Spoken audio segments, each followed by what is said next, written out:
اس لیے تو میری نگہبانی کر سکتا ہے.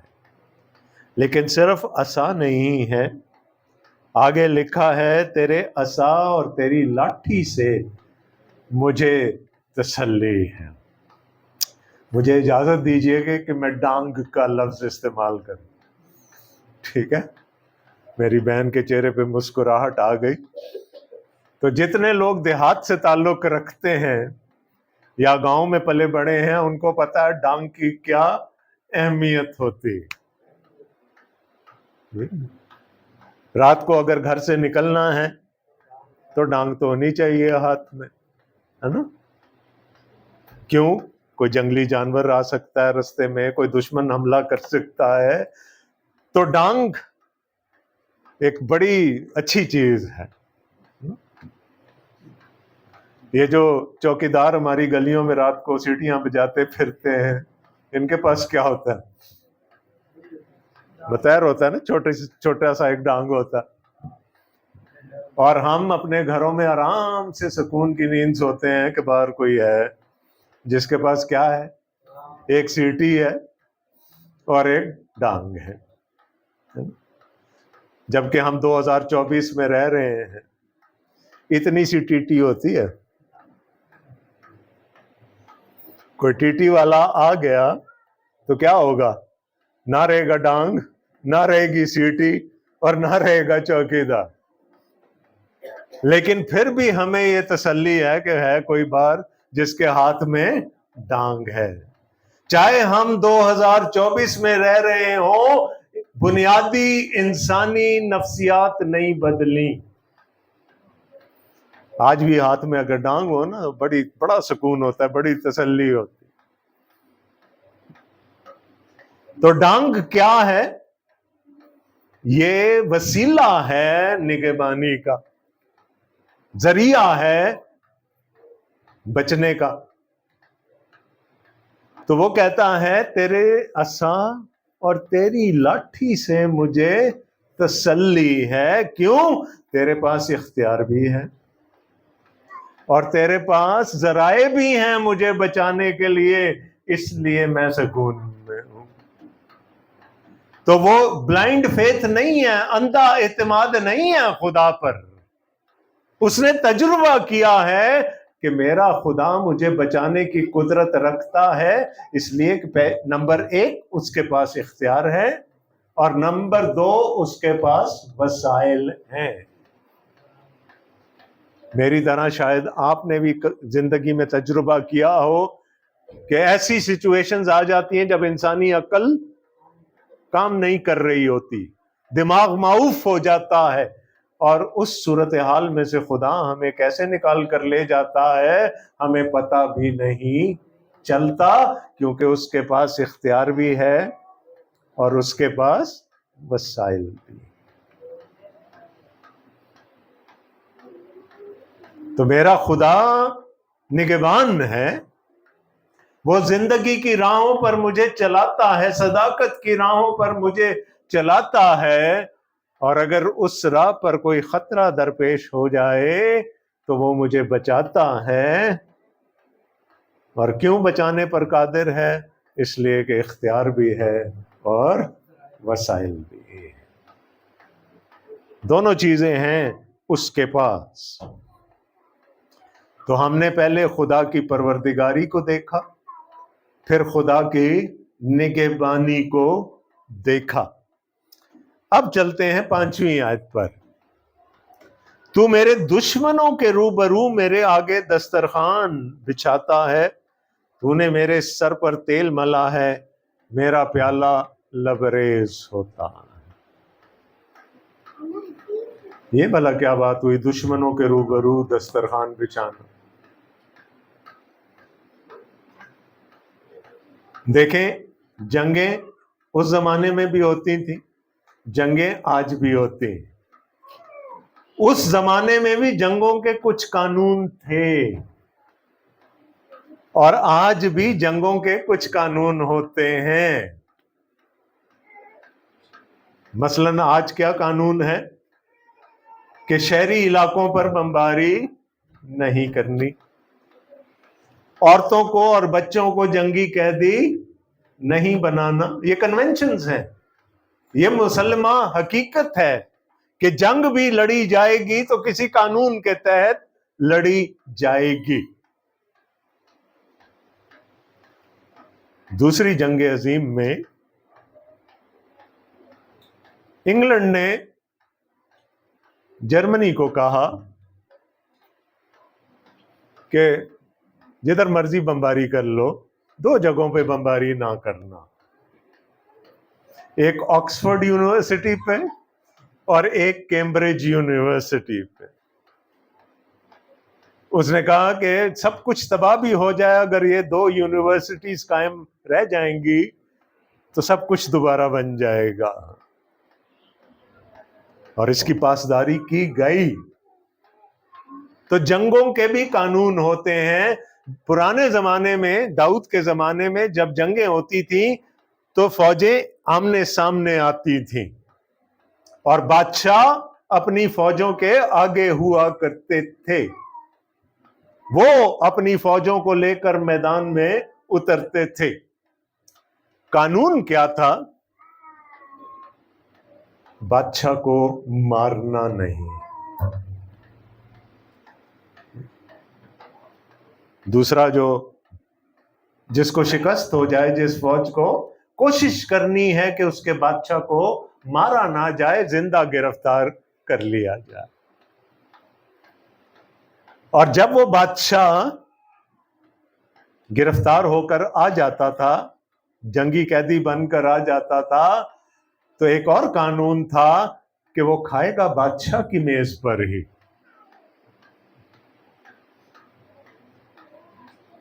بادشاہ ہے نا, چاہے ہارا ہوا ہے, کھائے گا کہاں پر؟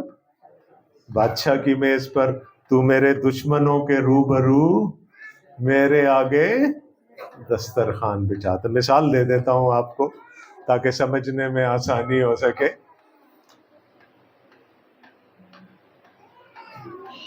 دانیل نبی کا صحیفہ, اس کا پہلا باب. نبوکت نظر نے اپنے خواجہ سراؤں کے سردار سپنز کو حکم دیا کہ بنی اسرائیل میں سے میرے لیے نوجوان اکٹھے کر کے لا, اور ان کی کنڈیشنز بتا دی کس قسم کے نوجوان مجھے چاہیے. پہلی تو یہ تھی کہ کوئی کوجا نہ ہوئے, خوبصورت ہوں, شکیل ہوں, ہینڈسم ہوں. دوسرا, بات کرنے کی تمیز رکھتے ہوں, پڑھے لکھے ہوں, بات چیت کرنے کی تمیز رکھتے ہوں.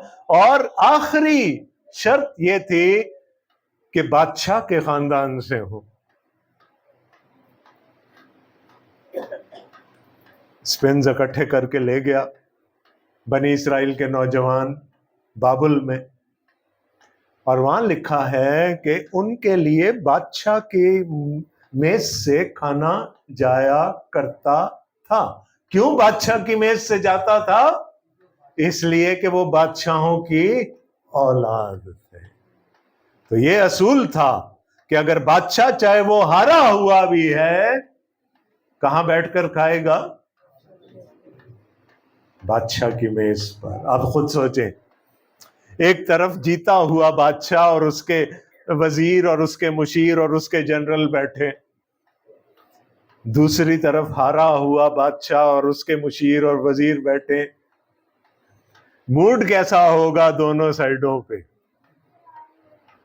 ایک طرف تو یہ سینہ تنا ہوا ہوگا, سر اونچا ہوگا فخر سے کہ ہم تو جیتے ہوئے ہیں. دوسری طرف بیچارے سر جھکا کر کھانا کھا رہے ہوں گے ہیں بادشاہ کی میز پر ہی. تو میرے دشمنوں کے روبرو میرے آگے دسترخوان بچھاتا. اس کا مطلب کیا ہے؟ کہ تو نے مجھے فتح مند کیا ہے, اپنے دشمنوں پر مجھے فتح بخشی ہے, مجھے اپنے دشمنوں کی نظر میں سرفراز کیا ہے. تو نے میرے سر پر تیل ملا ہے. داؤد کے ساتھ تو یہ واقعہ بہت چھوٹی عمر میں ہو گیا تھا. کہ خدا نے سیمویل کو بھیجا کہ داؤد کو مسح کرے تاکہ وہ بنی اسرائیل کا بادشاہ ہو. اور تیل انڈیلنے کا یا تیل ملنے کا مطلب بھی سرفرازی تھی. دشمنوں کے روبرو دسترخوان بچھانا سرفرازی ہے.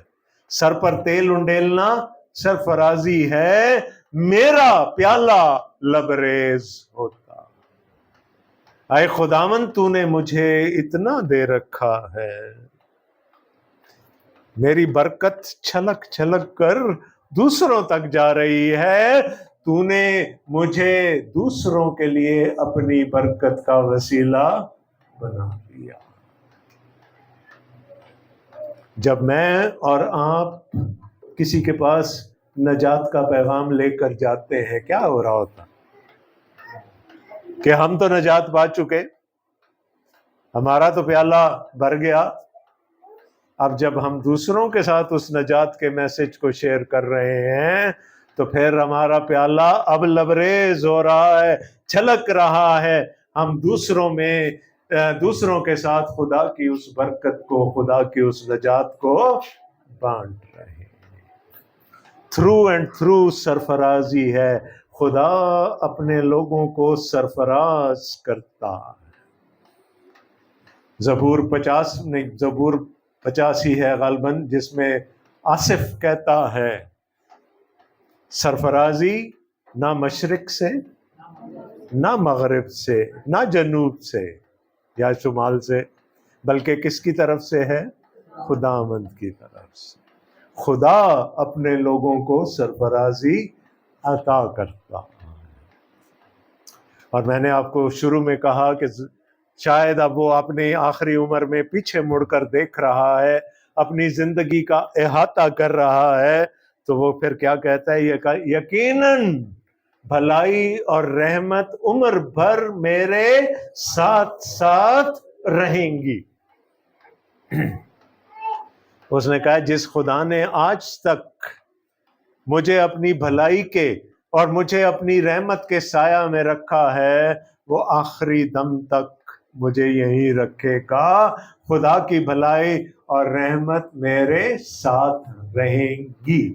یہ وہ اپنے تجربے کی بنیاد پر کہہ رہا ہے کہ خدا نے ہر قدم پر میری پروردگاری کی ہے, خدا نے ہر قدم پر میری نگہبانی کی ہے, خدا نے ہر قدم پر مجھے سرفراز کیا ہے. تو وہ خدا مجھے چھوڑنے والا تو نہیں ہے نا. وہ زندگی کے آخری دم تک میں اس کی بھلائی اور رحمت میں رہوں گا. اور وہ کہتا ہے صرف یہیں تک نہیں, صرف یہیں تک نہیں, اور میں ہمیشہ خداوند کے گھر میں سکونت. وہ کہتا ہے میں چلا بھی جاؤں گا. یہ دیکھیں اس بندے کا کانفیڈنس, دیکھیں کیا کہہ رہا ہے, شاید میں خداوند کے گھر میں سکونت کروں, یا مجھے امید ہے کہ میں خداوند کے گھر میں سکونت کروں گا. نہیں, وہ تو یقین کے ساتھ کہہ رہا ہے میں ہمیشہ خداوند کے گھر میں سکونت کروں گا. یوحنا کا انجیلی بیان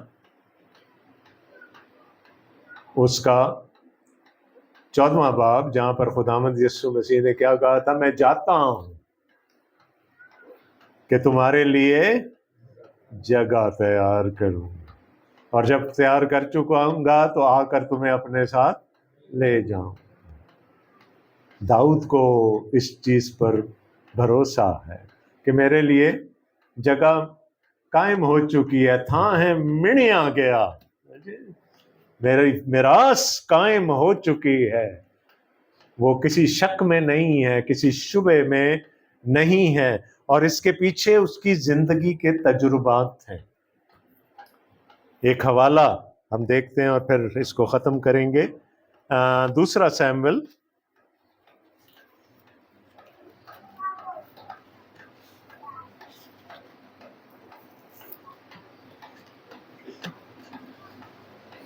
ایک بچے کو حوالہ پڑھنے کے لیے دیا گیا, تو تھوڑا سا شاید نروس ہو گیا، تو کہنے لگا پہلا سیمویل اور اس کا دوسرا باب۔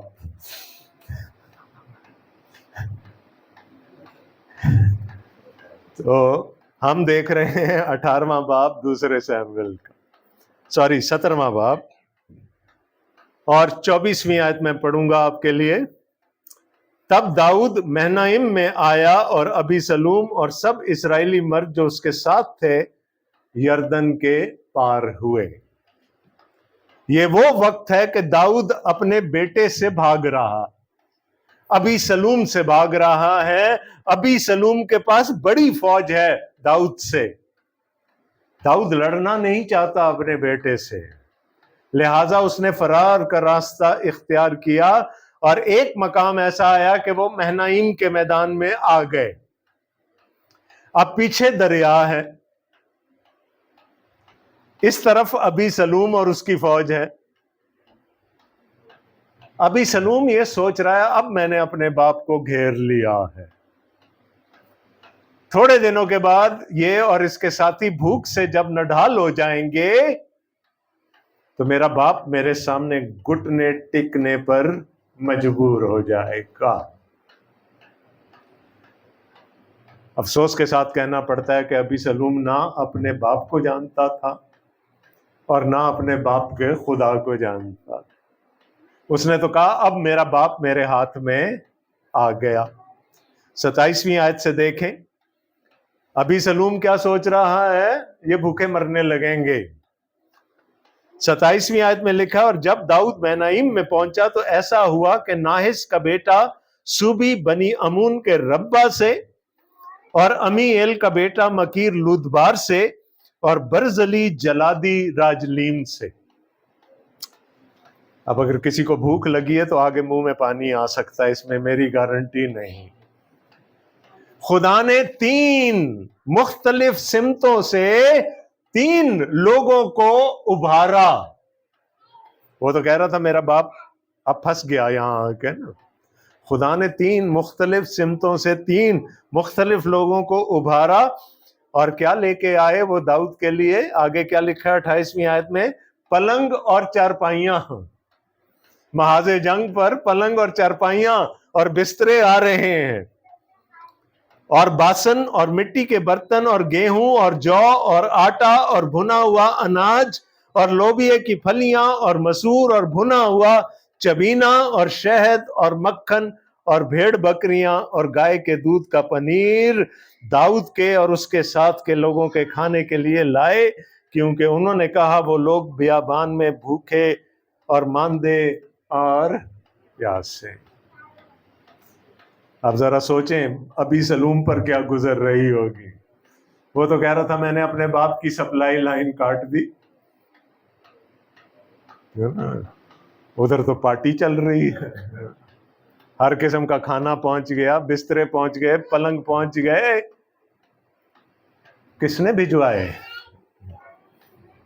کس نے بھجوائے؟ میں نے کہا نا ابی سلوم نہ اپنے باپ کو جانتا تھا نہ اپنے باپ کے خدا کو۔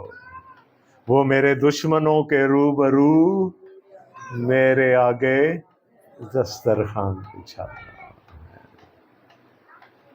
اسی لیے وہ کہتا ہے یقیناً بلائی اور رحمت عمر بھر میرے ساتھ ساتھ رہیں گی، اور میں ابد تک ہمیشہ خدا کے گھر میں۔ آمین۔ خداوند آپ سب کو بڑی برکت دے۔